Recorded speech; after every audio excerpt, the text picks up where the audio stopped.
금호타이어 화재 발생 한 달을 맞고 있지만 실질적인 피해 대책이 나오지 않고 있습니다. 대주주인 더블스타 측이 적극적으로 나서야 한다는 목소리가 커지고 있습니다.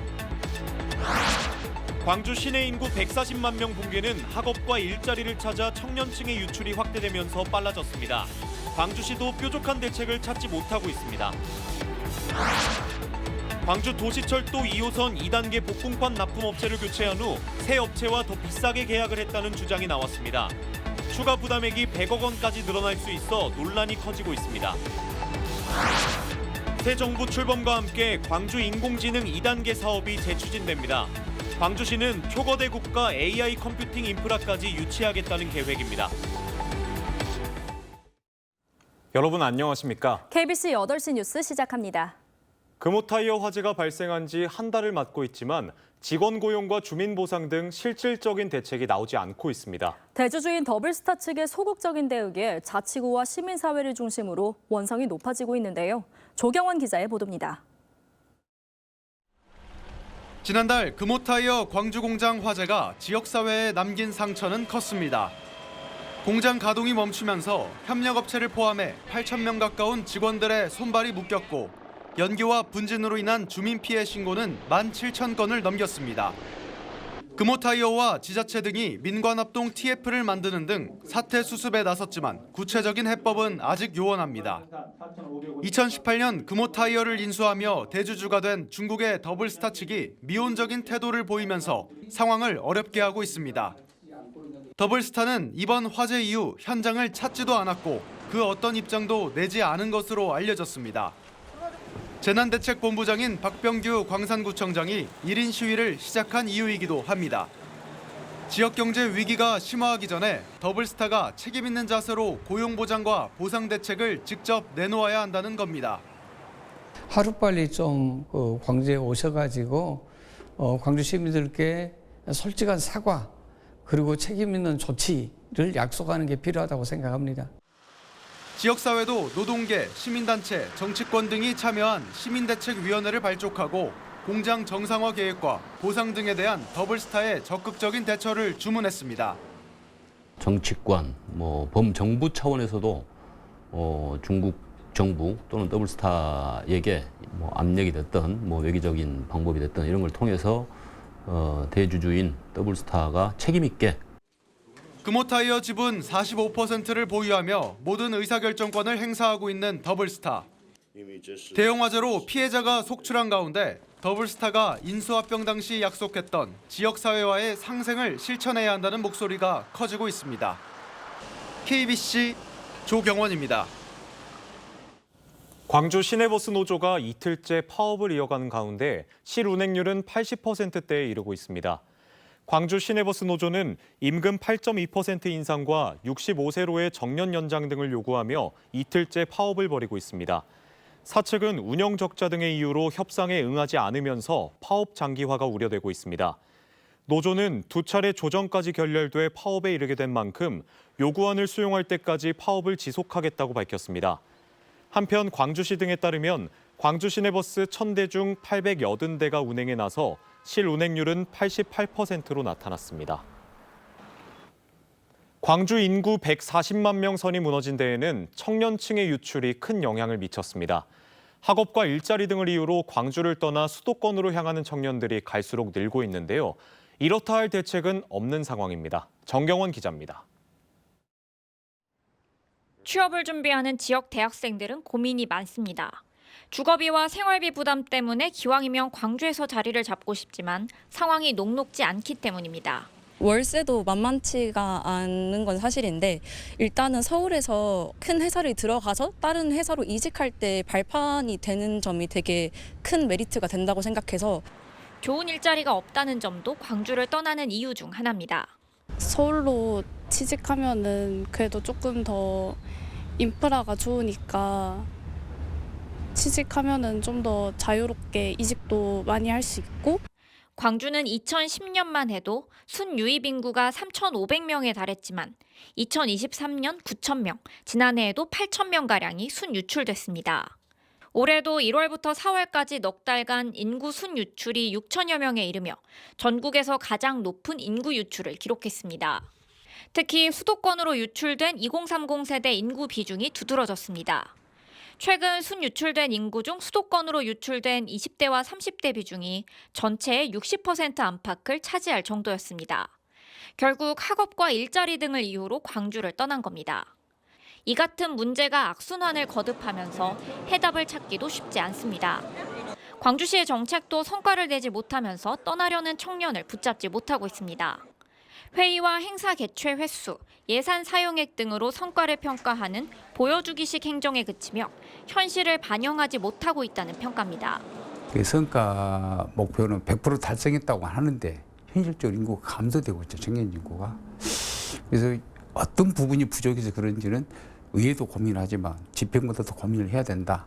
광주의 인구 감소 속에 청년 인구 유출이 커지면서 지역의 성장 동력마저 약화하는 것 아니냐는 우려가 커지고 있습니다. KBC 정경원입니다. 5월 전남 방문의 달 한 달 동안 전남을 찾은 방문객이 총 788만 명으로 역대 5월 관광객 최다 기록을 경신했습니다. 전라남도는 5월 관광객이 4월에 비해 187만 명, 지난해 5월보다는 58만 명이 늘었고 5월 축제 방문객도 159만 명으로 지난해 같은 기간보다 25만 명이 많았다고 밝혔습니다.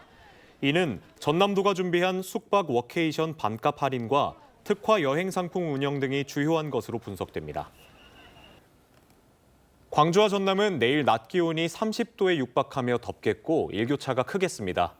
아침 최저 기온은 광주와 목포 17도, 여수 19도 등 14에서 19도 분포로 예상됩니다. 낮 최고 기온은 광주 29도, 무안과 순천 28도 등 25에서 30도 분포로 오늘과 비슷하겠습니다. 대부분 지역에서 낮과 밤의 온도차가 15도 안팎으로 크겠으니 건강관리에 유의가 필요합니다.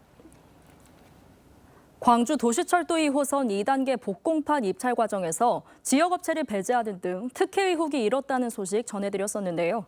그런데 업체 교체 과정에도 논란이 제기됩니다.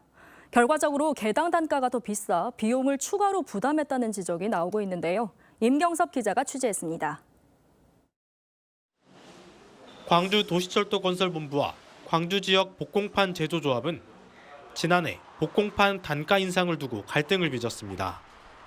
조합은 지난 2022년 2월 첫 협약 당시보다 18% 이상 인상을 요구했고 본부 측은 비용 부담이 크다며 거부했습니다. 소송 전까지 벌인 조합은 본부의 인상안을 수용하겠다고 밝혔지만 본부는 지난 1월 협약을 해지했습니다. 그런데 비용 문제로 기존 협약을 해지한 본부가 더 비싼 복공판을 사용해 논란이 제기됩니다. 시공사 실정 보고에 따르면 복공판 한 장당 단가는 51만 5천 원에서 60만 원에 달하는 것으로 알려졌습니다. 한 장당 42만 원에서 46만 원 수준이었던 조합 측 복공판 가격을 18% 인상하더라도 더 비싼 셈입니다. 도시철도 2호선 2단계 전체 공구에 복공판 약 10만 장이 사용되는 걸 고려하면 비용은 어림잡아 100억 원까지 늘어날 수 있습니다. 하려면 설계 변경을 하면은 예산 범위 내에서 하든가 아니면 최소한도의 그 전국에 있는 가장 싼 복공판, 가장 노멀적이고 일반적이고 싼 복공판을 정해서 보고를 해야 될 거 아닙니까?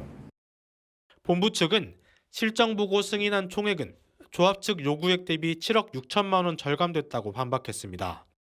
또 과도한 인상 요구와 소송 제기로 계약 이행에 차질이 우려돼 사용 협약을 해지했다고 밝혔습니다. 하지만 조합 측이 비용 추가 부담 의혹을 제기하면서 복공판 납품을 둘러싼 논란은 쉽게 가라앉지 않을 것으로 보입니다.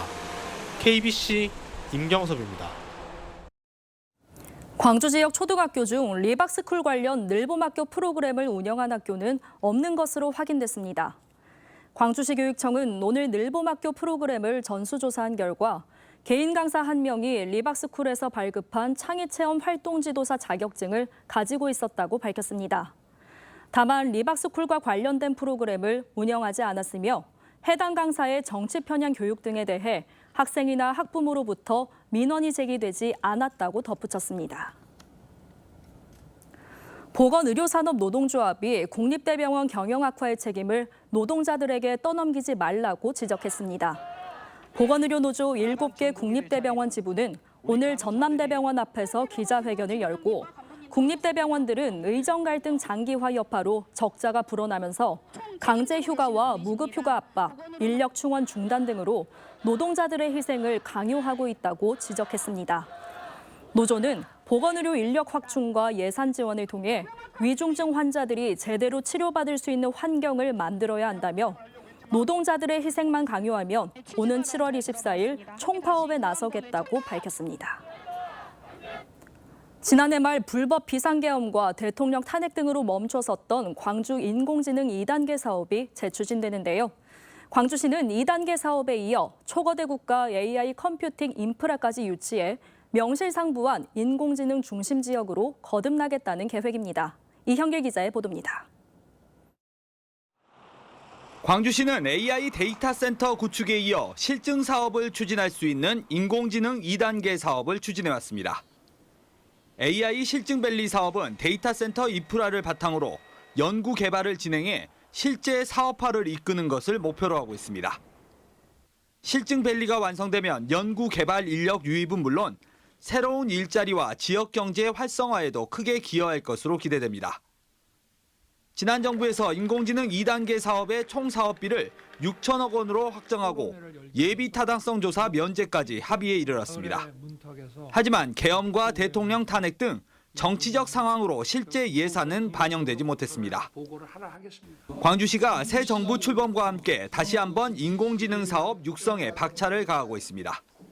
올해 2차 추경에서 70억 원을 우선 반영하고 국무회의에서 예타 면제를 최종 확정하기 위해 지역 국회의원들과 협의에 들어갔습니다.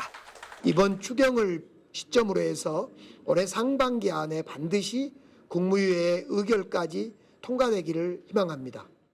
여기에 이재명 정부가 추진하는 초거대 국가 AI 컴퓨팅 센터 유치에도 나서겠다는 계획입니다.